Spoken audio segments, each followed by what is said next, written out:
Hello friends, स्वागत है आपका हमारे चैनल डिफेंस जोन में। जहां पे आज हम फिर से बात करेंगे कुछ इंपॉर्टेंट वन वर्ड सब्स्टिट्यूशन जो हमारे एयरफोर्स और नेवी के एग्जामिनेशन के रिगार्डिंग बहुत इंपॉर्टेंट है।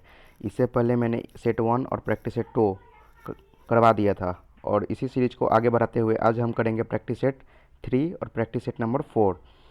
तो सबसे पहले करेंगे प्रैक्टिस सेट नंबर 3। तो चलिए शुरू करते हैं। प्रैक्टिस सेट नंबर 3 का फर्स्ट क्वेश्चन है, rapid increase in the number और अमाउंट ऑफ समथिंग। मतलब किसी भी चीज़ में तुरंत में बढ़ोतरी होना, उसे क्या बोलते हैं? किसी भी चीज़ में तुरंत में अगर कोई चीज़ बढ़ जाता है उसे बोलते हैं प्रोलिफ्रेशन।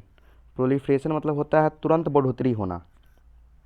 फिर क्वेश्चन नंबर 2 है, living in the air. Question number 2 बोल रहा है लिविंग इन द एयर, जो हवा में रहता हो उसे क्या बोलते हैं? उसे बोलते हैं एरियल। क्वेश्चन नंबर 2 का राइट आंसर हो जाएगा ऑप्शन नंबर सी। फिर नेक्स्ट क्वेश्चन है question number 3, sorry question number 3 है, an instrument use for measuring atmospheric pressure. वैसा यंत्र जो वायुमंडलीय दाब मापने के लिए यूज किया जाता हो उसे क्या बोलते हैं? उसे बोलते हैं बैरोमीटर। इसका राइट आंसर हो जाएगा ऑप्शन नंबर डी। बैरोमीटर का मतलब होता है वायुमंडलीय दाब नापने के लिए। फिर क्वेश्चन नंबर 4 है, the study of human history. The study of human history and pre history through the excavation of sites. मतलब मानव के इतिहास के बारे में जिससे हमको जानकारी मिलता हो उसके खनने से, उसे क्या बोलते हैं? उसे बोलते हैं क्वेश्चन नंबर 4 का राइट आंसर हो जाएगा ऑप्शन नंबर ए यानी आर्कियोलॉजी। फिर नेक्स्ट क्वेश्चन है question number 5, a person who can speak only 2 languages. एक ऐसा व्यक्ति जो सिर्फ 2 भाषा बोल सकता हो उसे क्या बोलते हैं? उसे बोलते हैं बाइलिंगुअल। फिर इसमें क्वेश्चन नंबर 5 का ऑप्शन नंबर बी है मल्टीलैंग्वेज। इसका मतलब हो जाता है जो व्यक्ति बहुत सारे भाषाओं को जानता हो उसे बोलते हैं मल्टीलैंग्वेज। फिर क्वेश्चन नंबर 6 है गाइड। क्वेश्चन नंबर 6 है, guide the course of A ship specially by using instrument और मैप्स। जहाज़ों पर दिशा का निर्धारण करने के लिए जिसका यूज किया जाता है उसे क्या बोलते हैं? उसे बोलते हैं नेविगेट। नेविगेट मतलब होता है किसी भी चीज़ का दिशा का पता लगाने वाला उपकरण। फिर क्वेश्चन नंबर 7 है ए रेमेडी ऑफ ऑल डिजीजेस। मतलब सभी बीमारियों का जो इलाज करता है उसे क्या बोलते हैं? उसे बोलते हैं पेनिसिया। इसका राइट आंसर हो जाएगा ऑप्शन नंबर ए। फिर क्वेश्चन नंबर 8 है, that which can not be heard. वैसा चीज़ जिसको हम सुन ना सकते हो उसे क्या बोलते हैं? उसे बोलते हैं इनऑडिबल। मतलब जिसका मतलब हम किसी भी चीज़ को सुन ना सकते हो। ऑप्शन नंबर बी में है इनविजिबल। इनविजिबल का मतलब होता है जिसको हम देख ना सकते हो। इनक्रेडिबल मतलब तो आप लोग को पता ही होगा ऑप्शन नंबर डी का। ऑप्शन नंबर डी में इनक्रेडिबल, इसका मतलब होता है अतुल्य, जिसके बराबर कोई दूसरा चीज़ ना हो। और इनकॉरिजेबल मतलब आपको पता ही होगा जिसका मतलब मतलब जो सही ना हो, जिसको सही ना किया जा सके। फिर बढ़ते हैं नेक्स्ट क्वेश्चन की ओर, क्वेश्चन नंबर 9 की ओर। क्वेश्चन नंबर 9 बोल रहा है, one who hobbies is stamp collection. वैसा व्यक्ति जिसका आदत हो, हॉबी हो स्टाम्प को कलेक्ट करना, वैसे व्यक्ति को क्या बोलते हैं? वैसे व्यक्ति को बोलते हैं फाइटलिस्ट। फाइटलिस्ट। फिर क्वेश्चन नंबर 10 है, one who is one who is charge of A museum और आर्ट गैलरी। वैसा व्यक्ति जिसको म्यूजियम और आर्ट गैलरी का जिसको चार्ज दिया गया हो वैसे व्यक्ति को क्या बोलते हैं? वैसे व्यक्ति को बोला जाता है क्यूरेटर। क्यूरेटर बोलते हैं उसको। तो ये था हमारा प्रैक्टिस सेट नंबर 3। फिर प्रैक्टिस सेट नंबर 4 यहाँ से शुरू करते हैं। प्रैक्टिस सेट नंबर में बोला जा रहा है, प्रैक्टिस सेट नंबर का फर्स्ट क्वेश्चन है, a person appointed by 2 parties to resolve a dispute.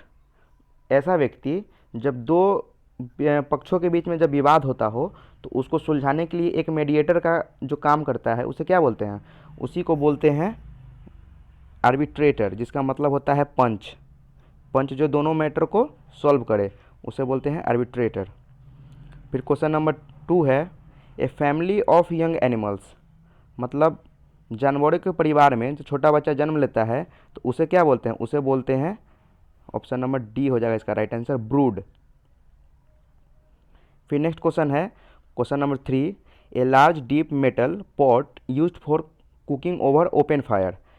एक लंबा सा धातु का जो पॉट होता है, घड़ा होता है, जिस पर खुली आग में खुली आंच पर जिसे खाना पकाया जाता है, उसे क्या बोलते हैं? उसे बोलते हैं कॉल्ड्रन। कॉल्ड्रन का मतलब होता है हंडा, जिसको शुद्ध हिंदी में आप बोल सकते हैं हंडा, मतलब बहुत बड़ा बर्तन। फिर नेक्स्ट क्वेश्चन है question number 4, an arrangement of flowers that is usually given as a present. मतलब फूलों का एक गुच्छा जिसको व्यवस्थित ढंग से सजाकर प्रेजेंट किया जाए, मतलब रखा जाए, उसे क्या बोलते हैं? उसे बोलते हैं बॉकेट, जिसका मतलब होता है गुलदस्ता, आप बोल सकते हैं। ऑप्शन क्वेश्चन नंबर 4 का ऑप्शन नंबर डी, बंडल, मतलब तो पता ही होगा। बंडल मतलब होता है एक कोई भी चीज़ का कलेक्शन ऑफ कोई भी चीज़ को बोल सकते हैं बंडल। फिर क्वेश्चन नंबर 5 है, a large deep pot used both in ovens and as a several vessels. तो इसका राइट आंसर हो जाएगा option number A, casserole. Casserole का मतलब होता है शुद्ध हिंदी में पुलाव, जिसको आप बोल सकते हैं। क्वेश्चन नंबर 6 है, फ्लावर्स और leaves woven together in a circle for placing on A coffin और ए ग्रेव। मतलब फूल और पत्तियों का एक एक सर्किल सा में सजाकर, जो जैसे शादी विवाह में नहीं है स्टेज स्टेज सजाने के लिए जो फूलों का यूज करते हैं, उसे क्या बोलते हैं? उसे बोलते हैं व्रेथ। फिर क्वेश्चन नंबर 7 है, ए trade that is prohibited by law. वैसा एक ऐसा व्यापार जिसको कानून द्वारा पाबंद लगा दिया गया हो, उसे क्या बोलते हैं? उसे बोलते हैं इलिसिट। इलिसिट का मतलब होता है अवैध रूप से जो चीज़ किया जाता है, उसे इलिसिट बोला जाता है। फिर क्वेश्चन नंबर 8 है, to give up the throne. इसका मतलब होता है बी, एब्डिकेट, मतलब अपने गद्दी को त्याग देना। अपनी गद्दी को त्याग देना को ही बोलते हैं, अपनी गद्दी त्याग देना उसको बोलते हैं एब्डिकेट, मतलब त्याग देना। क्वेश्चन नंबर 9 है, one who embraces voluntary death for the sake of one's country. वैसा व्यक्ति जो अपनी प्राणों की जो आहुति दे दे अपने देश के खातिर, वैसे व्यक्ति को क्या बोलते हैं? वैसे व्यक्ति को बोलते हैं मार्टियर, जिसका मतलब होता है शहीद।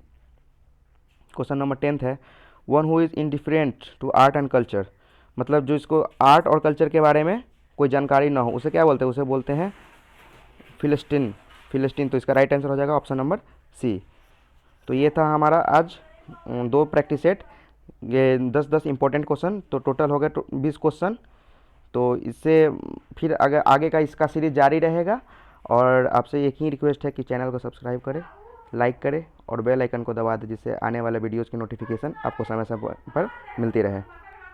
Thank you.